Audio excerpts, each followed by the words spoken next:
A soldier has been convicted of stalking his ex-girlfriend, breaking into her flat and cutting her neck open from ear to ear. L/CL Trimaan Dhillon, 26, was convicted of murdering Alice Ruggles and leaving her to bleed to death on her bathroom floor in Gateshead last October. Newcastle Crown Court heard that she was terrified of him and had got an official police warning to stop him from contacting her. But the obsessive and manipulative Special Forces hopeful ignored it and drove from his Edinburgh barracks to Tyneside to kill her in a jealous temper. Ruggles' family wept and hugged each other when the verdict was recorded. There was no visible reaction from her killer. The pair developed an intense relationship over the internet while Dhillon was serving in Afghanistan, and Ruggles, a 24-year-old graduate from Leicestershire, was working for Sky in Newcastle.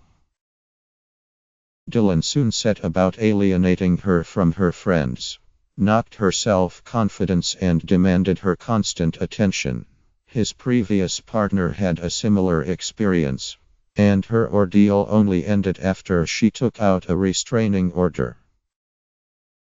Despite professing to love Ruggles, who was described by friends as full of life and fun, Dhillon was also unfaithful.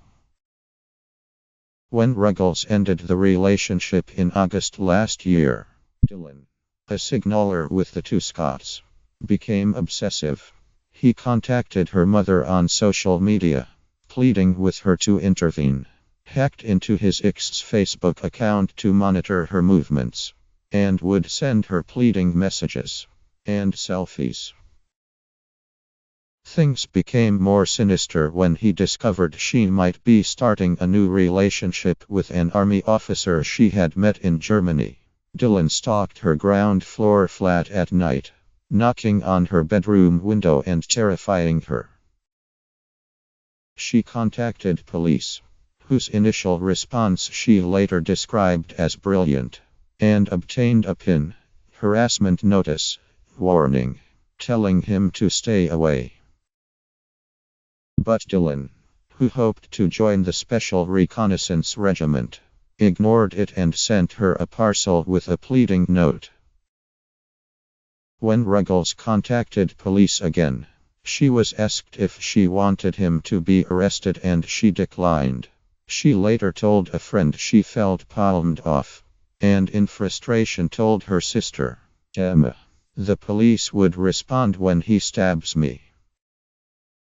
Northumbria police said they had referred their actions to the Independent Police Complaints Commission, but said no one at the time knew the threat he posed. On 12 October, Dhillon climbed into Ruggles' flat through an open window and attacked her in the bathroom, slashing her throat at least 6 times. She had 24 injuries, including defensive wounds, while Dhillon, who at 1.85 meters, 6'1" in, was almost a foot taller and 3 stone heavier, suffered none.